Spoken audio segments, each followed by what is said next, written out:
The Psychology of Money, Morgan Housel, Audiobook Summary. Money is never just math. It's feelings, memories, dreams, fears, and the stories we tell ourselves about what a good life looks like.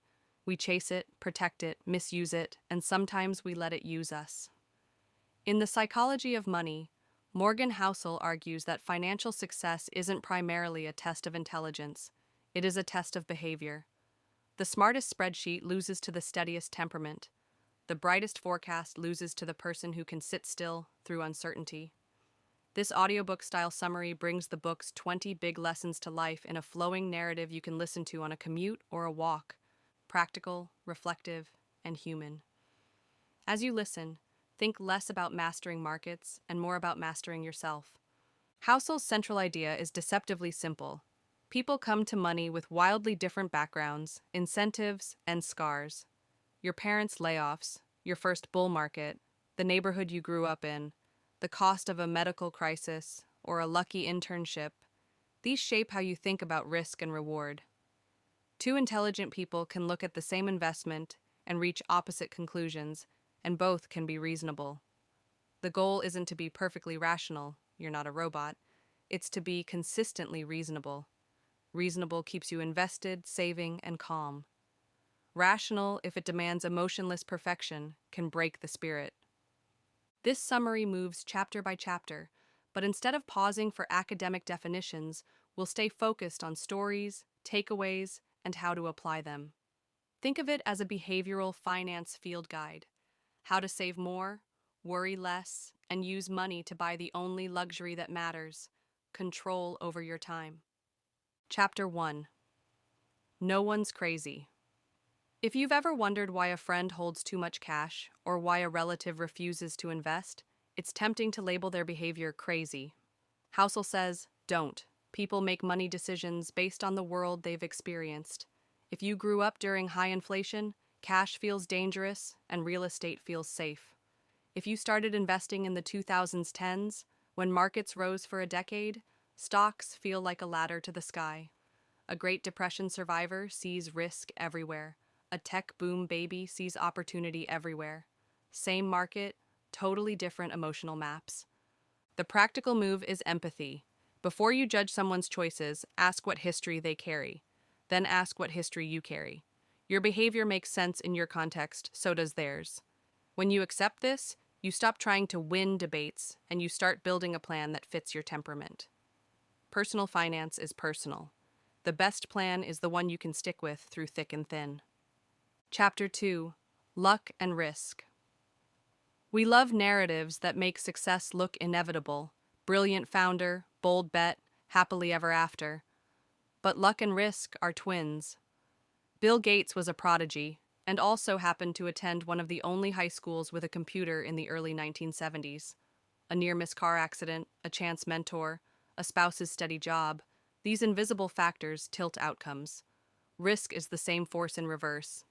An illness, a bad partner, a once-in-a-century crisis. You can do everything right and still suffer. You can make mistakes and still prosper. Carry humility. Respect the unseen. When you study a role model, copy their principles, not their path. And when you succeed, be slow to claim full credit. When others stumble, be slow to assign full blame. It will make you both a better investor and a kinder human. Chapter 3. Never enough. If you can't define enough, you'll never stop reaching. The danger isn't ambition, it's the appetite that grows faster than your self-control. The line you won't cross today becomes the line you step over tomorrow because someone else grabbed more. Many financial tragedies begin with a simple story. Enough was never set, so more always seemed mandatory. Remember, some risks are not worth taking no matter the reward. Reputation, family, integrity, and freedom are impossible to regain once lost. Define your enough in writing. It might include the ability to take a sabbatical, the security to handle a medical bill, or the freedom to say no to a toxic client. When enough is clear, you can stop competing with strangers and start living your life. Chapter 4. Compounding. Compounding is easily explained and rarely felt. Our brains like straight lines. Compounding is a curve that looks flat for years and then rockets upward. Warren Buffett is the poster child. He is an extraordinary investor, yes, but his greatest edge is time. He started young and stayed at it for more than 7 decades. The bulk of his net worth arrived after age 60. The lesson isn't be a genius, it's start early and never interrupt compounding if you can help it. This also means your rate matters less than your duration. A steady 8% for 40 years beats a volatile 20% you can't endure. The best strategy is the one that feels boring enough to repeat forever. Chapter 5. Getting Wealthy versus Staying Wealthy. Getting wealthy often requires optimism, risk, and a tolerance for volatility. Staying wealthy requires nearly the opposite: humility, paranoia, and a deep respect for luck. Survival is underrated. The world doesn't reward the person who made the most daring bet one time. It rewards the person who can keep playing. Housel's rule of thumb for staying wealthy: avoid single points of failure. Don't be so leveraged that a small mistake ends you. Don't be so certain that you can't change your mind. Build guardrails: emergency cash, diversified income, manageable fixed costs, and a lifestyle that doesn't force high risk. What looks cautious in the short term looks brilliant over a lifetime. Chapter 6. Tails, you win. Most outcomes are driven by a small number of events, the tails. A handful of stocks contribute the majority of market returns. A few decisions define a career. A couple of relationships shape a lifetime. Because tails are rare and loud, they feel like outliers. But they are the rule of how progress actually happens. The practical insight: you don't need to be right often, only occasionally, and big. Give yourself chances to catch a tail, and be patient enough to wait for one. In investing, this means owning a broad collection of assets so that the rare superstar can help carry the portfolio. In life, it means experimenting, side projects, new skills, uncomfortable conversations. Most experiments may go nowhere. One might reroute your future.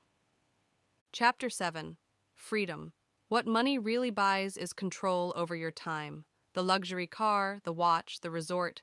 These can be fun, but they fade fast. The ability to wake up and design your day is priceless, and once you taste it, you won't trade it lightly. Freedom also compounds. More autonomy creates more energy for good work, which often creates more autonomy. When measuring wealth, ask, how much of my day is mine? How often can I choose who I work with and what I work on? Aim for that. Build savings and systems that protect your autonomy. When in doubt, choose the option that gives you more control over your time and attention. Chapter 8. The man in the car paradox. When you see someone in an expensive car, you don't think, what a respectable person. You think, if I had that car, people would respect me. Attention is misdirected. Status purchases rarely produce the status the buyer imagines, because other people are busy imagining themselves in your seat. The paradox: the harder you try to signal status, the less genuine respect you receive. If what you really crave is admiration, cultivate generosity, reliability, and modesty. Those earn respect in ways possessions never will. Chapter 9. Wealth is what you don't see. Wealth is invisibility. It's the money not spent, the assets quietly compounding, the options preserved because you didn't turn them into trophies. The Instagram version of success confuses consumption with prosperity. Remember, the family living in a modest house could be wealthy. The family in the mansion might be broke and leveraged. Don't benchmark your life against what you can see. Most of wealth lives off stage. Make invisible wins your game. Growing cash buffers, maxing long-term accounts, paying down unglamorous debt. Future, you will applaud. Chapter 10. Save money. Saving is the gap between your ego and your income. It's also the lever you control most. You can't command markets, but you can command how much you keep. Saving buys you options: career changes, sabbaticals, flexibility to help family, durability during recessions. It also buys you peace of mind, which has a return that's hard to quantify but easy to feel. Don't wait for the perfect reason to save. Save because the future is unknowable and options are priceless. The habit matters more than the number next to it. Start where you are and increase as you can. Chapter 11. Reasonable. Rational economists love rational models. Humans are not rational. At our best, we are reasonable. Reasonable is the strategy you can live with. Rational says, never hold cash because inflation erodes it. Reasonable says, I sleep better with a buffer. Rational says, max expected return at all times. Reasonable says, I prefer something I'll stick with through panic. The winning plan is the one that survives your own psychology. Design your portfolio and budget to fit your nerves, not your neighbors. If that means a bit more cash or a paid-off mortgage for peace of mind, so be it. The premium you pay for calm is worth it if it keeps you in the game. Chapter 12. Surprise. History is the summary of surprises. The events that move markets, the ones we later label obvious, were seldom obvious beforehand. Pandemics, crashes, bubbles, technological leaps, most of them surprise us because they are, by definition, things we didn't model. The lesson is humility toward forecasts. The question isn't who saw it coming, but who can endure what comes. Plan for a range of outcomes. Hold assets that can survive different climates. Accept that volatility is the price of admission, not a sign the show is broken. Chapter 13. Room for error. Margin of safety is a financial seatbelt. You hope never to test it, but you wear it every day. Build slack into everything that matters: emergency savings, conservative assumptions, insurance, and time buffers. A plan that only works if all assumptions are right is not a plan, it's a wish. The best investors aim to be mostly right and never dead. Practically, this might mean saving more than your plan suggests, assuming lower returns than the historical average, or resisting the urge to max out leverage even when it seems efficient. Efficiency looks smart until the world becomes inefficient. Chapter 14. You'll change. The person you'll be in 10 years is a stranger you're still getting to know. Your tastes, goals, and definition of enough will evolve.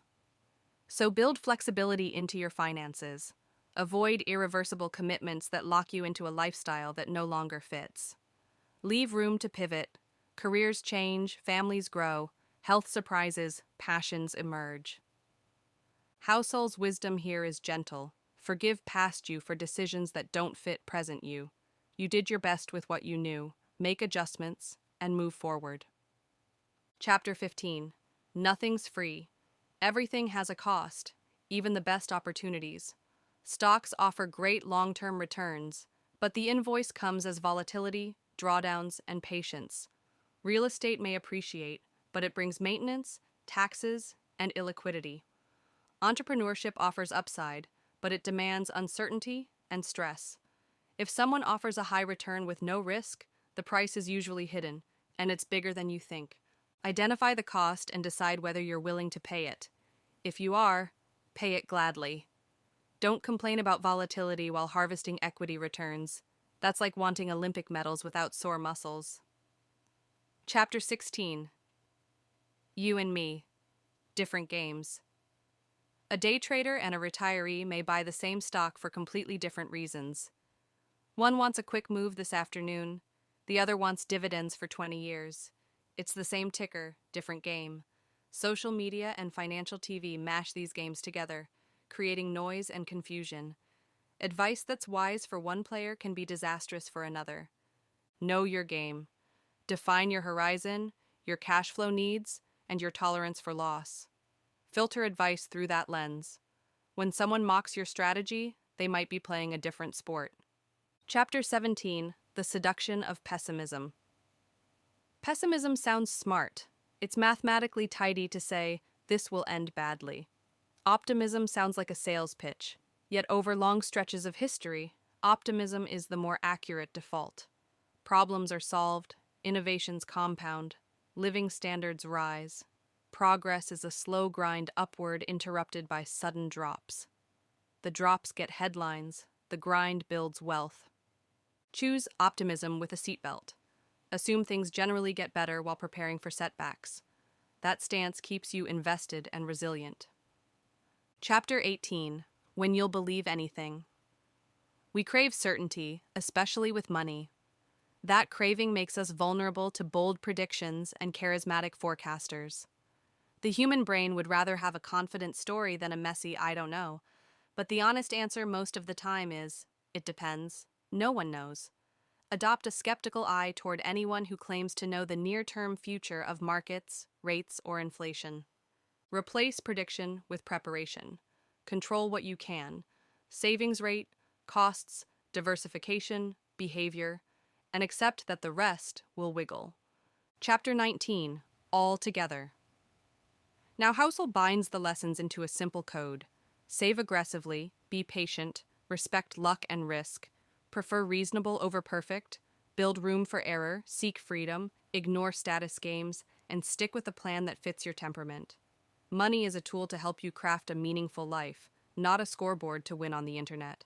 The compounding of character, habits, empathy, patience matters as much as the compounding of capital.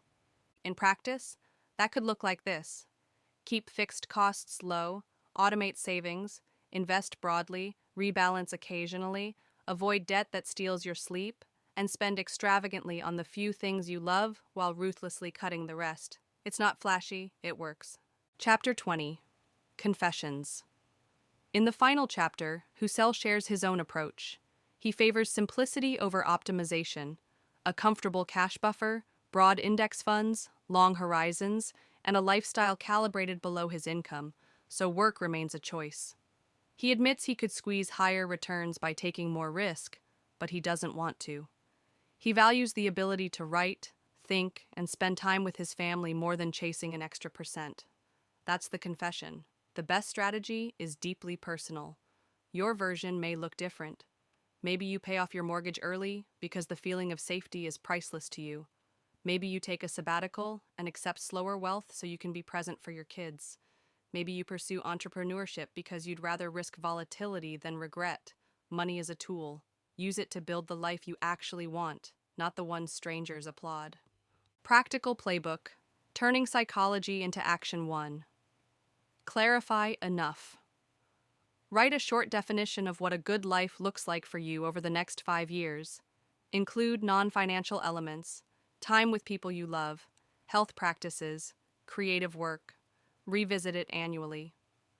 2. Automate the boring stuff. Automatic transfers to savings and investment accounts reduce the need for willpower. Treat contributions like bills you must pay yourself. 3. Build redundancy. Keep an emergency fund, maintain insurance, and avoid single points of failure: one client, one income stream, one sector. 4. Make compounding easy. Choose investments you understand and can hold for decades. Broad index funds are a simple place to start. 5. Stress test your plan. Ask, what if markets drop 30%? What if I lose my job? What if a medical bill arrives? Adjust savings and buffers until you can survive those storms. 6. Guard your attention. Unfollow sources that agitate you into reactive decisions. Create distance between you and constant financial noise. 7. Spend with intention.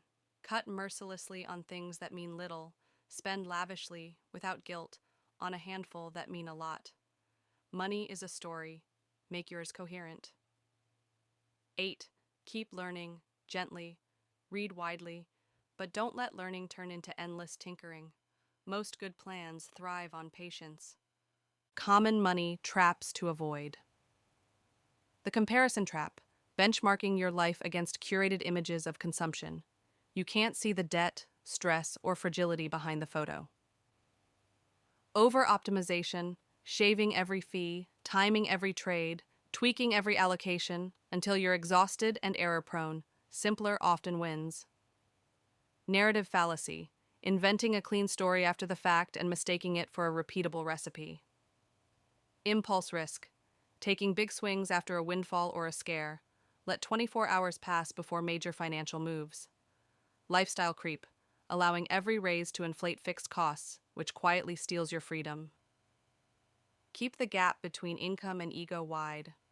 On teaching money to the next generation, children learn money psychology from what you do more than what you say. Let them see you save, wait, and talk calmly about trade-offs. Share age-appropriate stories. A time you made a mistake, a time you waited and were glad you did, a time you chose time over stuff. Frame wealth as options and responsibility, not trophies and comparison. On couples and money fights often aren't about money. They're about safety, control, and identity. Start by sharing money histories. What did you learn as a kid? What scares you? What feels like freedom? Create shared rules, emergency fund size, monthly savings target, and personal allowances so each person has autonomy. Agree on the big picture, security and freedom, and allow different paths to those goals. On careers and optionality, one of the highest return financial moves isn't in markets at all. It's building rare and useful skills. Skills compound like capital. They increase your income, expand your network, and give you optionality when industries shift. Invest time in learning, shipping work, and collaborating with people you respect. A strong career moat paired with modest living is a wealth machine. On health as hidden wealth, money can purchase comfort, but it can't purchase time already lost. Guard sleep, movement, and relationships. Financial stress shrinks when your body and social circle are strong. In this sense, health is an unpriced asset that amplifies the utility of every dollar you have. Bringing it home, a story of two investors. Imagine two friends, Maya and Luis. Maya earns more, trades often, and chases hot ideas. Luis earns less, saves a steady portion, keeps costs low, and lets compounding work. 10 years later, after fees, taxes, and stress, Luis has quietly surpassed Maya.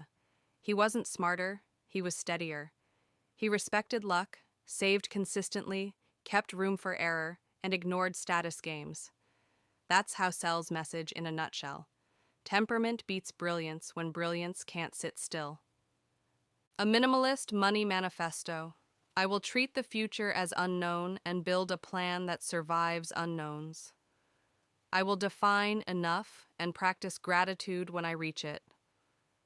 I will save not to get rich fast, but to stay rich long.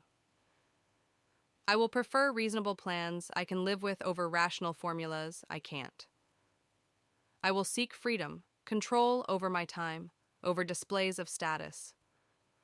I will accept the price of good returns, volatility, and pay it without complaint.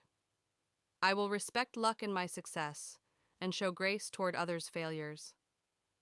I will remember that wealth is what I don't see. Closing reflections. In the end, the psychology of money is a mirror. It doesn't ask for perfect decisions. It asks for honest ones. It doesn't demand fearlessness. It asks for courage to keep going. It doesn't promise a jackpot. It offers something better, a steady path toward a life that feels spacious and sane. If you save consistently, invest simply, and place your ego below your goals, money becomes what it should be: support for a life rich in relationships, curiosity, and freedom. That's the audiobook-style summary of The Psychology of Money by Morgan Housel. 20 lessons about behavior, humility, compounding, and using money to buy time, not applause. If you want to hear the author's full stories and examples, you can find the complete audiobook online. If you enjoyed this summary, subscribe to our channel, Book Nibbles. We share fresh audiobook summaries every single day, bite-sized ideas, big returns on your time. There's always another life-changing book waiting for you.